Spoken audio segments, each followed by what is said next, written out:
Ciaran, first things first, what's life been like since completing the five in a row? Yeah, it's been very hectic, very enjoyable, bit mad, bit crazy, but it's been a great couple of weeks. And looking forward to getting back to reality now. Club championship now on the weekend, and we'll be going back teaching very soon. So looking forward to getting back to reality. But have really enjoyed the last couple of weeks. Yeah. So just the final whistle, when the five in a row was completed, what was that feeling like? Ah, I've never experienced anything like that before. Like you've 100 different emotions that are kind of buzzing around your body. And it's for me a really special moment. For me was initially straight after the final whistle was blown, went straight over to James McCarthy, be a close friend of mine, like a brother, to see him and give him a hug and see his eyes, how much it meant to him. And then Declan Darcy ran onto the field as well, which I've never seen before. So to see him come out, he's like an uncle, and to see these two guys straight after the whistle and the ecstasy of all the players was really, really rewarding. Was there like all the talk of five in a row that us on outside the bubble that you have will be talking about? Is that something that ever got to you in any way, or is it just like we've heard it with three in a row, we've heard it with four in a row? So No, like it's out there. It's out there like the three in a row and the four in a row, and it can seep in subconsciously a slight little bit, but you just have to keep so focused on the day that's in it, or the next day, or the next game, or the play that's in it. So that's what your focus needs to be like, and you just have to kind of try and surround yourself with the guys, like your supporters and friends and family mean so much when they're saying the three in a row, the four in a row, but you just have to, I suppose, try and change the subject as quick as possible and ask the person how they are, and because you don't want to get into supporter mode yourself, because then you're getting complacent in a way. So you just have to keep as grounded and as focused as you can throughout the year. what were those games like against Kerry? Because you seemed in a great position the first day until the red card, and then the last 12 or 13 minutes you took over like it was such a pressure cooker. It was even stressful to watch as a neutral. Yeah. What's that like for you on the field? Yeah, like the first day, like I thought we really responded really well to the red card, because we went ahead 4 or 5 points up in the second half. But I suppose the key play was the Killian Spillane goal that changed the game. It just became like a pressure cooker then after that. Like we were so fortunate to actually get a draw that day that we were just so relieved after the game, and disappointed in a way as well because of the performance that we put in. And if we had won that game, I suppose there would have been a bit of a sour taste because we didn't perform to our standards. So we put so much preparation and into the second game, and to put the performance that we did put in was probably the most satisfying thing, because even towards the end of the game, the second game, we still were creating goal chances, we were still bombing forward, and that was a testament, I suppose, to the panel and the players that came on to finish the game. A couple of the guys who in the written media who spoke to you just a couple of minutes ago, they said that you were talking about the pressurized game last few minutes, that it's something you really enjoy. Can you explain in what way you enjoy that? Like it's just like I was saying to the guys, it's very therapeutic in a way. Like How so? you're not thinking about anything else that's going on in your life or anything like that. It's like a cauldron that you're in. Like you feel like the pitch is like not smaller in a way, but like it's just the pressure is on. It's like you have to make an important play. You have to get on the ball. These are the moments that are going to determine who's going to win the game. Like you just love it. It's therapeutic. You're not thinking about anything else. You're in the zone, and it's just such a good feeling. Like I really, really enjoy being in that, and that's why I love playing. Is that feeling, that buzz?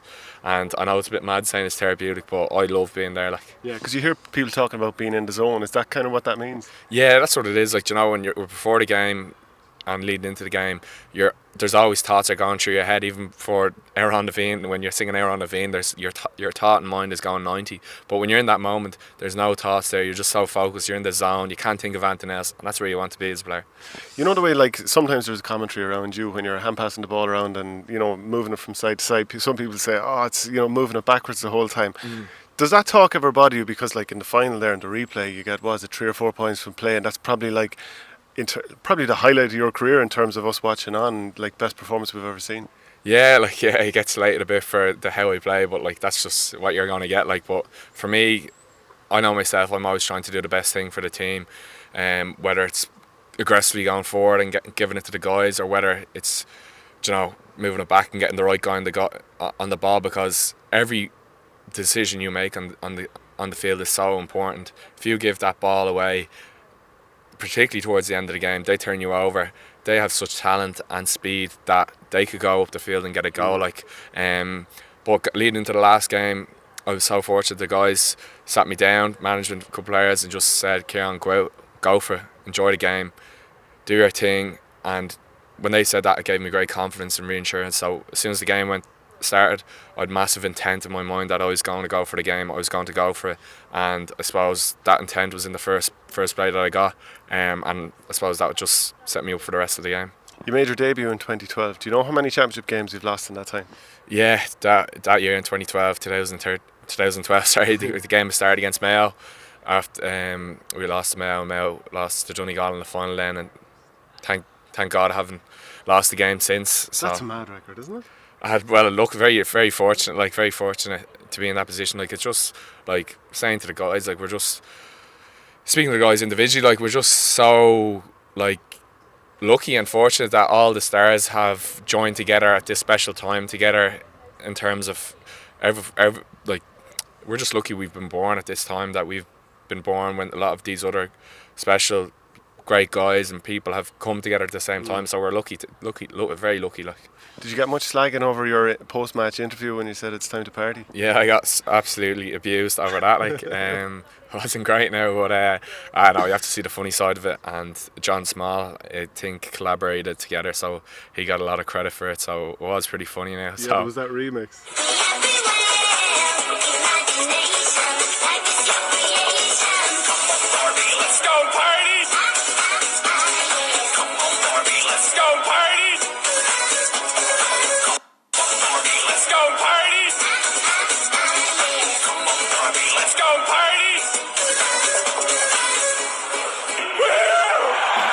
Oh yeah, I'm a Barbie Girl, was it? Yeah, it was pretty funny now, but I'll be getting slagged for that for years now. Club championship this weekend. You're up against your neighbours, St. Bridget's. Are you, like, is it very easy for you to go back into club mode, or are you a bit like, I spent the whole year trying to, have a big role with Dublin? How do I go back and have a big role with a club team now? Yeah, initially it's tough, but once you get into it, you're back at it straight. Like, you're back at it like that straight again. And the lads would often talk about it. As soon as you're back in with the club and you get your first training session, first game out of the way, you're straight away back into the club. And it's actually a really nice thing. Like, after having such a long year with Dublin and how intense it is and the pressure that's involved with playing for Dublin, it's actually really nice because the pressure's off you and you're just with your friends, your club mates, and you're just going out playing games. And like, looking forward to seeing the guys already. Yeah, so it's something like your club that's 21 years old up against the more established club, we'll say, historically. Is there a good rivalry between you and Bridges? Yeah, massive rivalry. We played them for the first time last year in the senior championship ever, and we're fortunate enough to beat them. But I suppose this game is going to be a bit of a strange one on the weekend because thankfully we're already through. I'm not sure if we're going to top the group anyway. So, but it's still a great opportunity playing our local rivalries and putting a performance as a team collectively. And you got to a final a couple of years ago. Is that something like the aspiration is there that this year we want to take it on to the next level?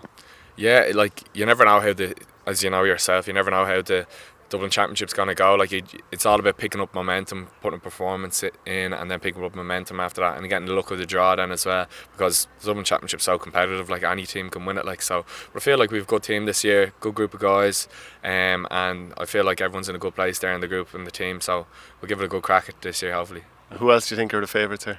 Like, even like you've got the likes of. You've got every team, to be honest. I could name them all there. Like, they all have Ballymun, Vincent's, yeah. Like, even Nafina, Crokes, Ballybowden. Like, all these teams have have chances of winning the championship. Like, would you say that, like, because the strength and depth in Dublin football with the clubs, and I think there's such a good culture in terms of how well they train, that some of the clubs in Dublin are the equivalent of Division 3, 4 teams, maybe even some of the lower Division 2 teams? Well, the standard is very high, and it's a great standard of football. And it is very strong now, I have to say, like it is in Dublin hurling as well. Like, and it was great to see some of the lads, especially your own clubman Con, put in an exceptional performance, so fresh after the All Ireland as well. So Dublin Championship's always going to be competitive, and it's just looking forward to getting into it now, to be honest. Great stuff, Ciaran. Best of luck with it. Thanks.